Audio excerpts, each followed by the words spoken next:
नमस्कार। गुजरात में आखिरकार कांग्रेस पार्टी को सरदार पटेल की याद आई गई।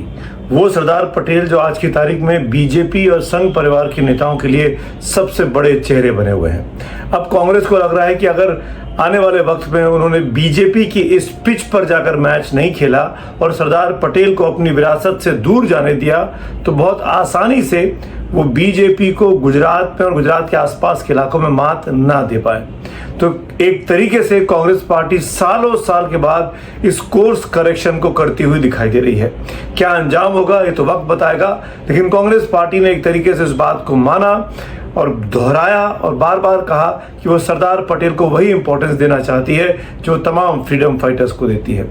नमस्कार, मैं आपके साथ सुमित अवस्थी हूं और आप इस वक्त मेरे साथ मेरे YouTube चैनल पर जुड़े हुए हैं और आज हम बात करने वाले हैं कांग्रेस के महाधिवेशन और कांग्रेस की भावी रणनीति की।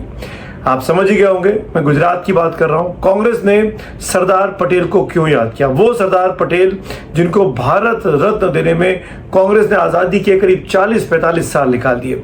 1947 में देश आज़ाद होता है। सरदार पटेल को 1991 में कांग्रेस पार्टी भारत रत्न से नवाजती है, जबकि उसके पहले वो इंदिरा गांधी को, पंडित जवाहरलाल नेहरू को, राजीव गांधी को तो उसी साल में उनके साथ साथ भारत रत्न दिया गया। इस पर बहुत विवाद हुआ और ये कहा गया और बीजेपी के नेता खासकर प्रधानमंत्री मोदी लगातार इस बात को लेकर कांग्रेस को घेरते रहे हैं कि वो महात्मा गांधी को तो याद करती है, नेहरू खानदान को याद करती है पार्टी, लेकिन सरदार पटेल को उसने कहीं का नहीं छोड़ा। अब कांग्रेस को ये सफाई देनी पड़ रही है कि कांग्रेस के फ्रीडम फाइटर्स जो हुए इस देश के, चाहे वो नेहरू हो, चाहे वो पटेल हो, चाहे वो गांधी हो, उन सब के बीच बहुत अच्छी आपस में भाईचारा था, दोस्ती थी, मान सम्मान था, कभी किसी को अलग नहीं समझा गया। पर क्यों सरदार पटेल को भारत रत्न देने में इतना समय लगाया गया? क्यों उनकी अचीवमेंट्स के बारे में, उनकी खासियत के बारे में वैसी पढ़ाई नहीं कराई गई जैसी नेहरू के बारे में या पूरे गांधी खानदान के बारे में? इसके बारे में सफाई नहीं दी गई। दरअसल गुजरात में विधानसभा चुनाव आ रहे हैं। अगले साल गुजरात में विधानसभा चुनाव होने हैं। आपको याद होगा 24 का लोकसभा चुनाव जीतने के बाद संसद में खड़े होकर राहुल गांधी ने कहा था नरेंद्र मोदी को, प्रधानमंत्री को, कि अब हम आपको गुजरात में चुनाव हराएंगे। वो तब जबकि सिर्फ एक सांसद गुजरात से जीतकर कांग्रेस पार्टी का संसद में पहुंचा है। पर उस वक्त राहुल गांधी का कॉन्फिडेंस बहुत ज्यादा था, वो कॉन्फिडेंस से लबरेज थे। लेकिन उसके बाद से लेकर 3 विधानसभा चुनाव हुए महाराष्ट्र में, हरियाणा में और दिल्ली में, जो बुरी तरीके से कांग्रेस पार्टी हारी है, नहीं जीत पाई है, ऐसे भी आप इसको कह सकते हैं। इसीलिए अब कांग्रेस का ध्यान गुजरात पे, गुजरात अगले साल चुनाव होने, इसीलिए इस बार का कांग्रेस पार्टी की कार्य समिति की बैठक हो या महाधिवेशन हो, उसका गुजरात में आयोजन किया गया है। और सरदार पटेल को याद करने के पीछे की सबसे बड़ी वजह यह है कि गुजरात में बहुत बड़ी तादाद में पटेल कम्युनिटी है, इन्फ्लुएंशियल कमिटी है, प्रभावशाली कम्युनिटी है और बड़ी तादाद में पैसा देने वाली कम्युनिटी है, वोट कराने वाली कम्युनिटी है, सबको साथ लेकर चलने वाली कम्युनिटी है। और ऐसे में अगर आप पटेलों को भूल जाएंगे, सरदार पटेल को नहीं याद करेंगे, सरदार पटेल को की इंपॉर्टेंस को नहीं दोहराएंगे, तो कहीं आप बीजेपी से इस रेस में पीछे ना छूट जाएं। ये भी एक कोशिश के तौर पर इसको देखा जा रहा है। खैर, अब गुजरात स्पेसिफिकली बात करते हैं। कांग्रेस पार्टी कहां खड़ी है? नरेंद्र मोदी गुजरात के मुख्यमंत्री रहे 2002 से लेकर 2014 तक और 14 से लेकर आज तक वो देश के प्रधानमंत्री है। नरेंद्र मोदी जब तक गुजरात के मुख्यमंत्री रहे, जितने विधानसभा चुनाव हुए उसमें कांग्रेस पार्टी कभी भी बीजेपी को नहीं हरा पाई। इनफैक्ट नरेंद्र मोदी के गुजरात से दिल्ली आने के बाद लगा कि अब कांग्रेस के पास सुनहरा मौका है। और जो पहला विधानसभा चुनाव हुआ नरेंद्र मोदी की अनुपस्थिति में इन द सेंस कि वो गुजरात के मुख्यमंत्री नहीं थे, वो दिल्ली आ चुके थे, वो हुआ 2017 में। तो 2017 में कांग्रेस पार्टी ने चुनाव बहुत दमदार तरीके से लड़ा था। आपको याद होगा 77 सीटें कांग्रेस पार्टी की विधानसभा में आ गई थी। 182 की विधानसभा है, वहां पे 77 कांग्रेस की आई थी और 99 पर भाजपा रुक गई थी, वो भाजपा जो 120 के आसपास थी। तो ये माना गया कि अब इसको चोट दी जा सकती है। अब बीजेपी का मुकाबला के लिए कांग्रेस पार्टी तैयार हो गई है। 3 लड़के बड़े फेमस हुए थे, हार्दिक पटेल, अल्पेश ठाकुर और जिग्नेश मेवानी, जिन्होंने उस पूरे कैंपेन को चलाया था। राहुल गांधी उसकी अगुवाई कर रहे थे। लेकिन 17 में जो कांग्रेस पार्टी लीड लेती हुई दिखाई दे रही थी, तेजी से आगे बढ़ती हुई दिखाई दे रही थी बीजेपी के मुकाबले पॉपुलैरिटी चार्ट्स में, वो 22 का विधानसभा चुनाव आते आते पिछड़ गई। वो मात्र 17 सीटें जीत पाई। 77 कहां और 17 कहां, 60 सीटों का नुकसान कांग्रेस पार्टी को गुजरात विधानसभा में हुआ। वहां पर आम आदमी पार्टी ने इनरोड्स बनाए, उसके 5 विधायक जीत कर आ गए थे पिछले विधानसभा चुनाव में। अब फिर विधानसभा चुनाव आने वाले हैं। 2027 में, 17, 22 और 27, हम 25 में हैं। कांग्रेस पार्टी ने 2 साल पहले चुनावी तैयारियां वहां पर शुरू कर दी हैं। ऐसे में क्या कांग्रेस पार्टी अपनी खोई हुई जमीन वहां तलाश सकती है? यह सबसे बड़ा सवाल है।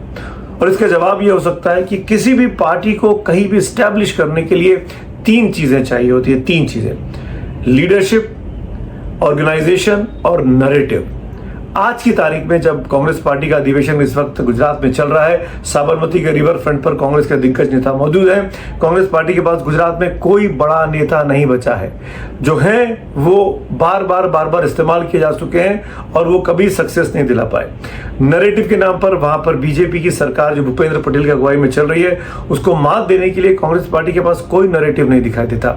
संगठन का तो पूछिए मत, कांग्रेस का गुजरात में संगठन ना के बराबर है। आप ये कह सकते हैं जो कांग्रेस पार्टी है वो थोड़ी बहुत विधानसभा में जो 12 विधायक ही बचे हैं, 17 जीत कर आए थे, 5 ऑलरेडी बीजेपी में जा चुके हैं, अब केवल 12 ही बचे। वो हार्दिक पटेल जो बड़े हीरो बने थे 17 में, वो खुद भाजपा के विधायक है। अल्पेश ठाकुर जो गुजरात में 17 में हीरो बने कांग्रेस के, वो आज भाजपा के साथ है।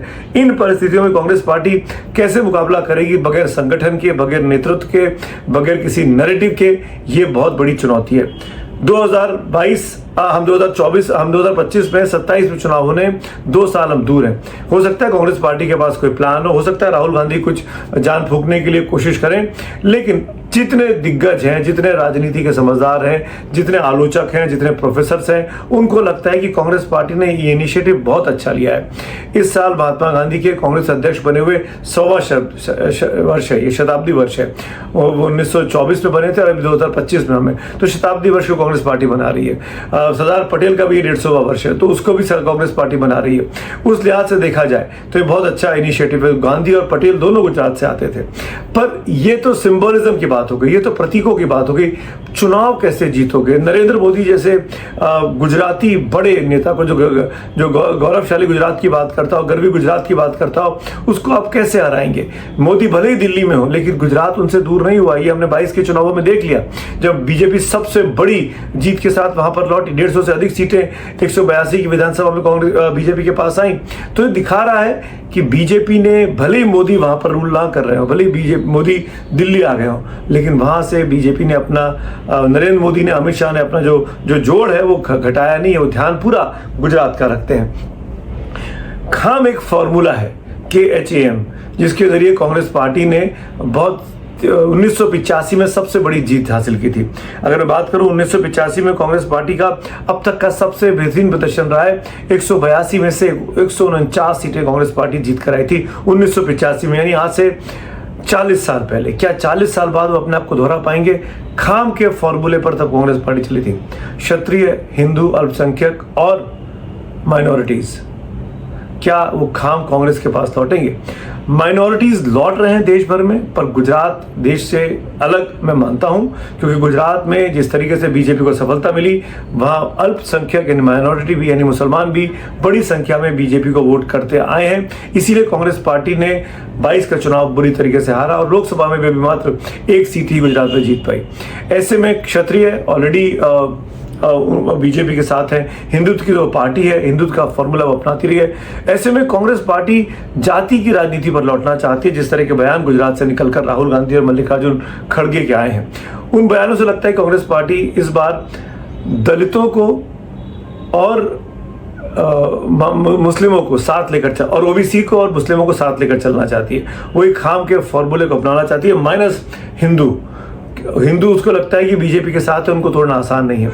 लेकिन राहुल गांधी ने जो बड़ी बात संसद में खड़े होकर चुनौतीपूर्ण अंदाज में नरेंद्र मोदी के सामने की थी, पीएम के सामने की थी कि हम आपको गुजरात में हराने वाले हैं, वो आज की तारीख में क्या पूरा होता दिखाई देता है? क्या आपको लगता है कि गुजरात में, अगर आप गुजरात में रहते हैं, गुजरात की राजनीति को फॉलो करते हैं, तो आप मुझे बताइए, क्या कांग्रेस के पास वहां पे वो ताकत, वो क्षमता, वो पैसा है कि वो चुनाव लड़ सके, वो चुनाव जीत सके बीजेपी के मुकाबले?